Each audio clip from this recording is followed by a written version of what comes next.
Hi all, I'm Justin, and this video is for all the aspirants who found UPSC Civil Service Examination the mains part is difficult, or if you have no idea regarding this mains answer writing part, or if you struggle in that particular part, this video is for you. Please watch this video till the end. Okay, so this year September 20th UPSC CSE mains will commence on 20th September. So you have to plan your mains preparation, answer writing test, etc. in that way. Then those aspirants appearing next year also, you have to start it from now onwards. Okay, have an integrated approach in order to clear, even if you are planning for 2025.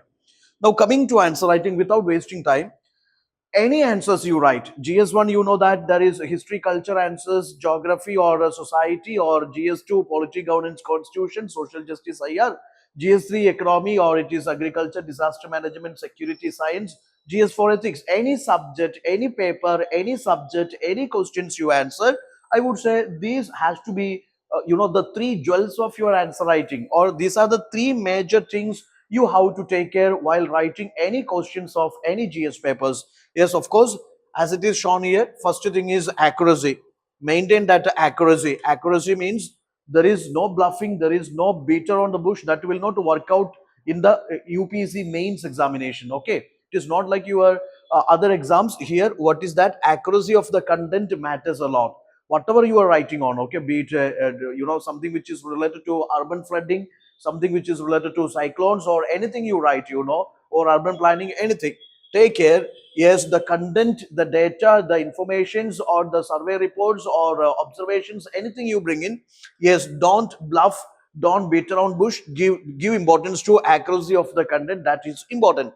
Brevity of this answer. Okay, when you write answers, yes, there is, you try to limit to that particular word limit. 10 marks questions, they are of 150 words, 2 pages only you are supposed to write, maximum. Then there is 250 words, you're supposed to write 3 pages, 15 marks questions of 250 words limit, 3 pages. So brevity matters a lot. Make it simple, lucid and precise. Okay, unwanted content don't bring into your answers. Then clarity part is also very important.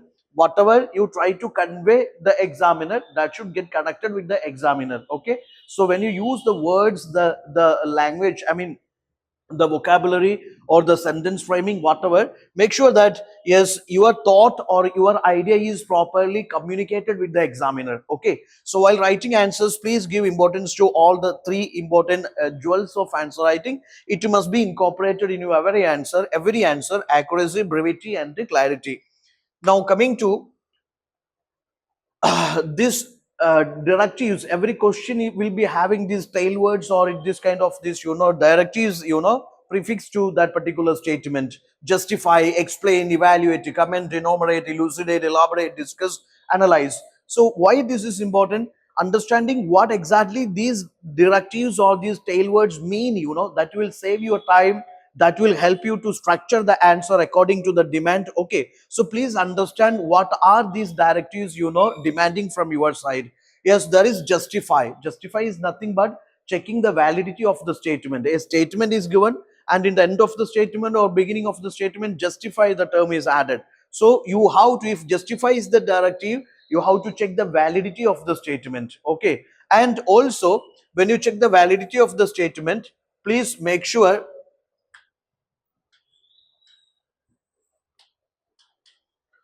there are two ways. One is like a statement, a given statement is there,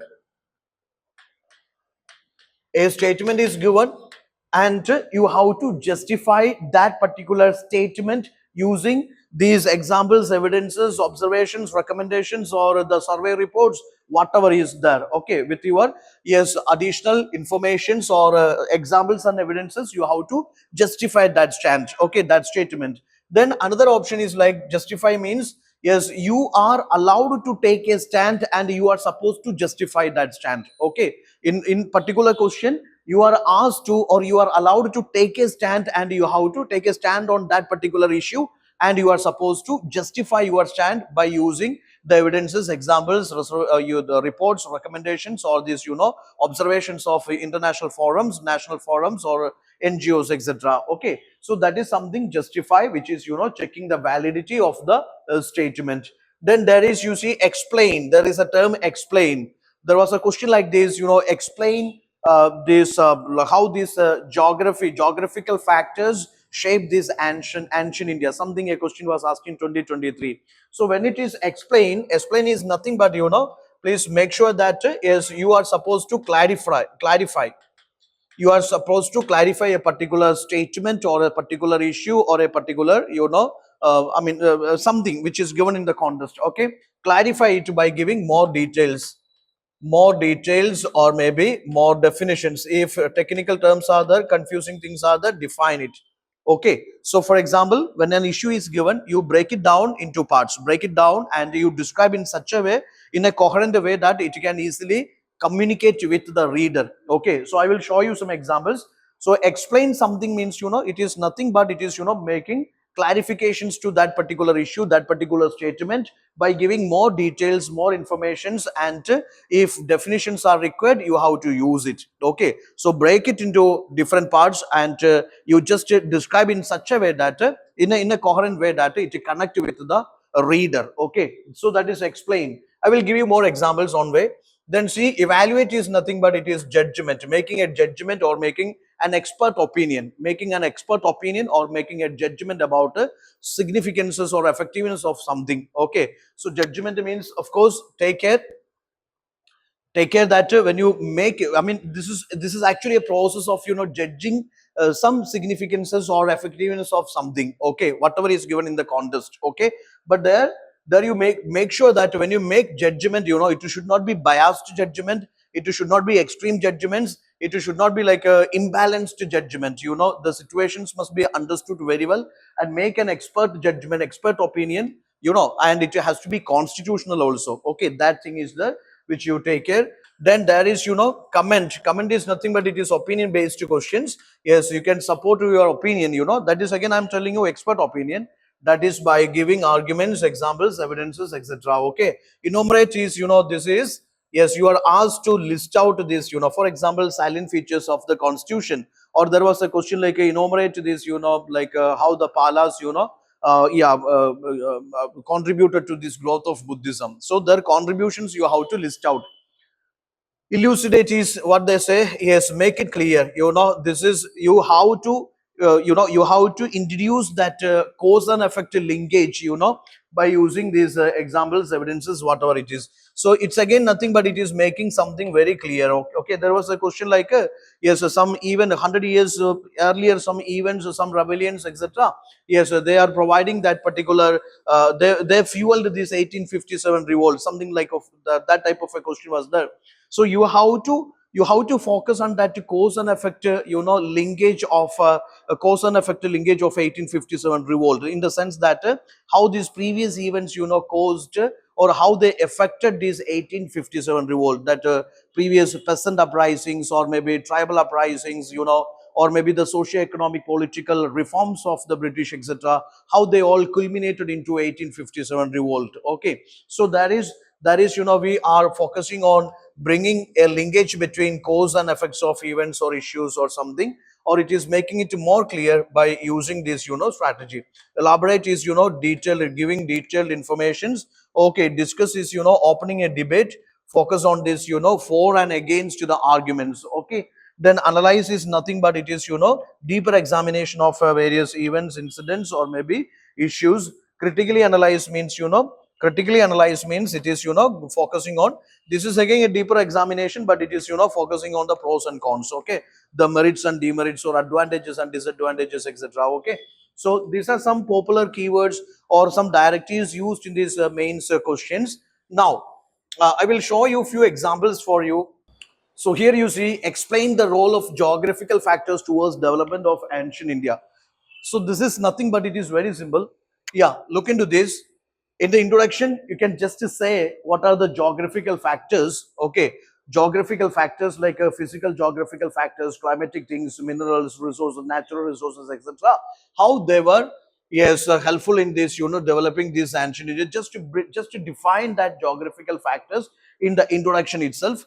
Coming to the body, India's geographical features. Just you enlist India, or give an overview of India's geographical features, and say how these geographical factors contributed to development of ancient India. For example, river system fed Indus civilization. We know that deserts, they resisted these foreign invasions. Himalayas, Himalayan mountains, they offered these rich monsoons and resisted foreign invasions. Okay, similar way, Deccan plateaus, the mineral deposits, that provided metallurgical industries. Okay, so how these geographical factors contributed to development of ancient India? You can end up with the significance of geography in shaping the course of history in ancient India. Okay, so that is the same thing. See, answer goes like these: geographical factors refer to the physical features, climate, and natural resources of a region that influence the lifestyle, culture, economic development of its inhabitants. It's one of the most preferred introduction used by a topper, which I repeated here just for the sake of showing the answer. Then see major geographical factors and their impacts. You can bring into the body part. For example, river system. There is Indus River, which fed this, like Indus civilization, its tributaries, and this, Gagar Hagra Saraswati River, that is Vedic culture, it referred to the Vedic society. Similar way, Gangetic system that provided agricultural surplus, urbanization, trade and commerce, and promoted these Mahajanpadas. Even they contributed to growth of Buddhism, Jainism, and monasteries and their further growth. Mountain ranges like this, like what is called Himalayan mountains, they offered this, better climatic conditions or seasonal changes. Then this, resisted foreign invasions and these river systems, all those things. So you can go with these mountain ranges. Then the passes like a Khyber Pass, etc. They facilitated migrations and cultural exchanges. Many foreigners, Aryans and these Kushanas, Shakas, they all came from Central Asia to India through this Khyber Pass. Okay. Then of course this abundance of resources, forest minerals, and fertile soil influenced economic activities. Even the second urbanization in the 600 BC, 500 BC, because of that, there is 16 Mahajanpadas. Okay, then this Mauryan Empire, Gupta Empire, all such empires, established just because of this agricultural surplus, and because of that further growth in the trade and commerce, which also, heavily influenced by this abundance of natural resources. Okay, similar way, even the coastal plains, Arabian Sea, Bay of Bengal, they facilitated trade with Southeast Asia or this Middle East with this Europe, etc. Okay, then again you can go for desert and semi-arid regions.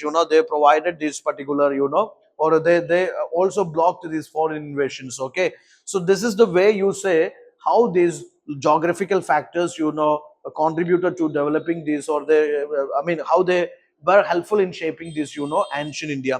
Conclude with the significance.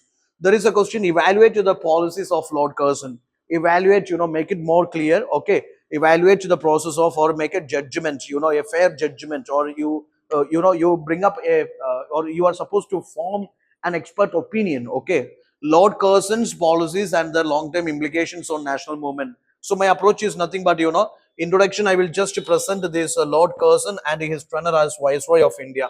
That much is enough. Okay, coming to the body.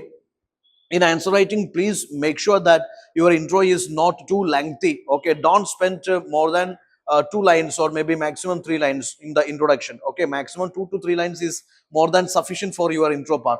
See, discuss key policies implemented by Lord Curzon and their impact on Indian national movement with examples. Conclusion: yes, long-term implications of his policies on Indian freedom struggle.